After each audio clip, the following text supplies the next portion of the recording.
So contrary to my customary way, I am going to stick fairly closely to a script today because I have promised Doug Cook that the service will not go overtime.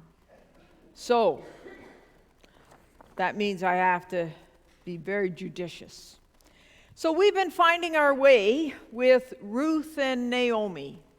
We've been working our way in November through the book of Ruth, and we've claimed them in some ways as our spiritual ancestors. So today I want to remind us about the story, and I want to draw what I think of as life lessons from this book. Lessons that can apply to us as individuals, that can apply to us as a community. So, remember the story. Naomi and her husband and her 2 sons fled their homeland to escape a famine. They settled in Moab, strangers in a strange land. But they settled. Their sons married local women, and all was going well for them. Then, in quick succession, Naomi's husband and her 2 sons died, leaving Naomi and her 2 daughters-in-law desperate and desolate. Lesson. There is no security of the future in life. Everything can change so quickly. And the way that Naomi or any of us imagine our lives unfolding can be irrevocably changed in the blink of an eye. When that happens, the only thing to do is to take the next available step. The story. Naomi realizes that she has to return to her ancestral land and seek her extended family's help. She tells her Moab daughters-in-law to do the same. One daughter-in-law sees the traditional wisdom in this advice and returns to her father's household. One daughter-in-law, Ruth, is determined not to do what is expected, but rather she pledges her loyalty to her mother-in-law, and she states her intention to travel with Naomi to her ancestral home, to leave her people and follow Naomi. And that's what the choir sang about today. Wherever you go, I will follow. Your people shall be my people. That's the pledge that Ruth makes. So even in the midst of the grief and the loss, Ruth somehow recognizes that she can make a choice. She can either follow the expected path, or she can take the road less traveled. She can risk going against cultural norms, and she pledges her loyalty to Naomi in that bold statement.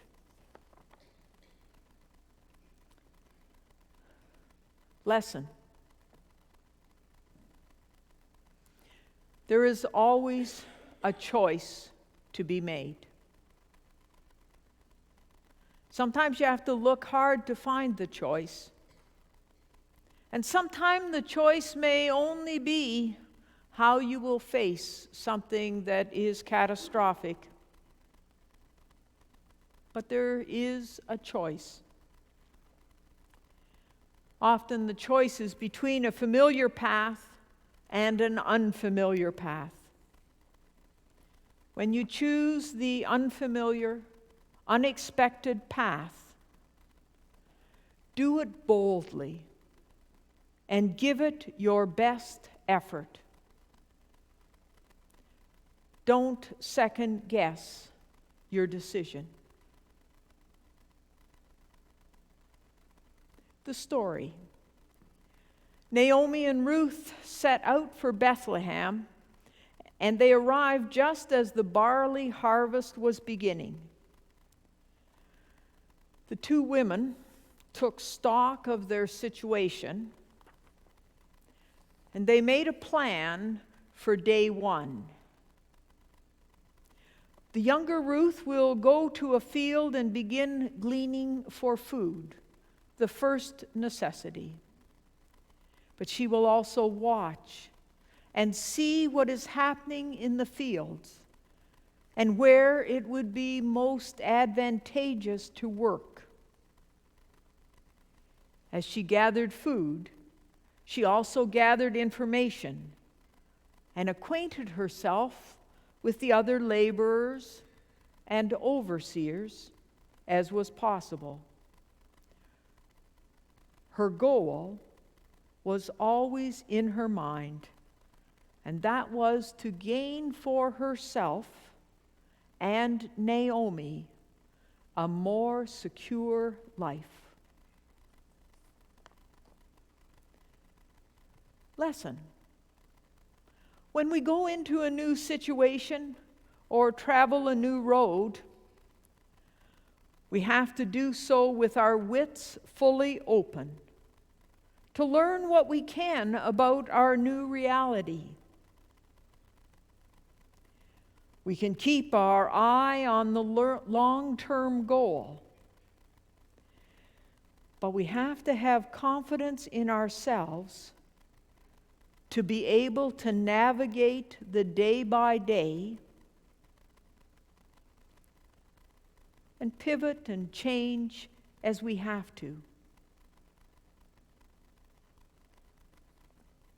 The story.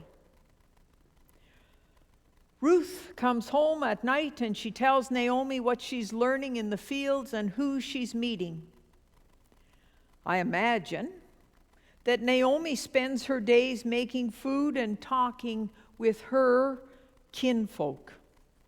She's also gathering information so they can make a plan to secure a safe future for them both. When Ruth tells Naomi that she has met and found favor with Boaz, a wealthy relative of Naomi's late husband, well, they create a plan to advance Ruth's relationship with Boaz.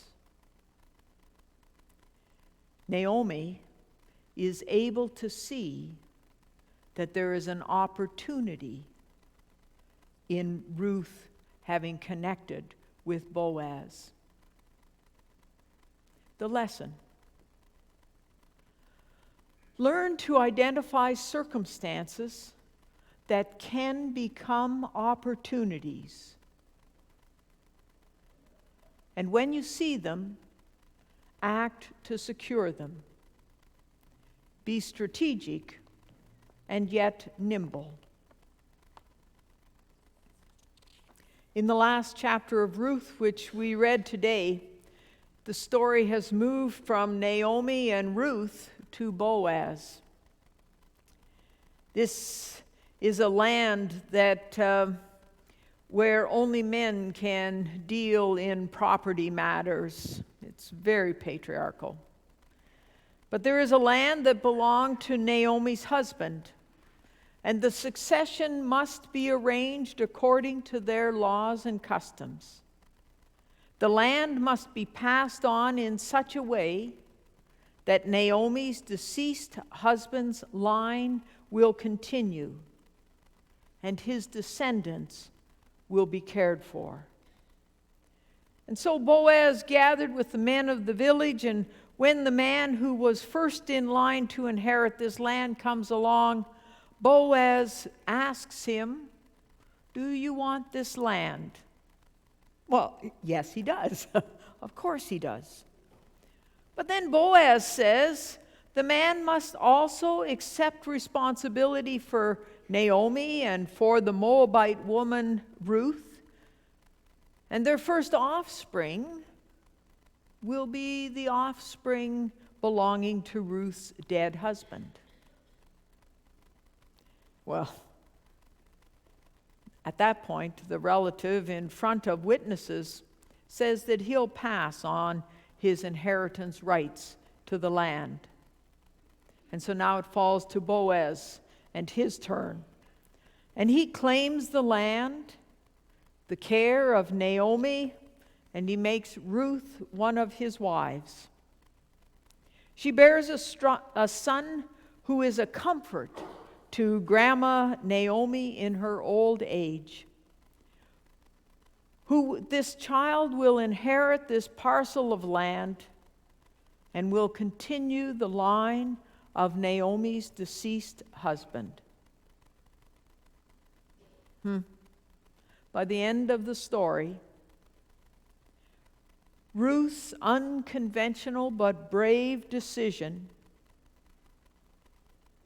to stay with Naomi, and Naomi's and Ruth's ingenuity has been the means of securing a future for all of them, for generations to come.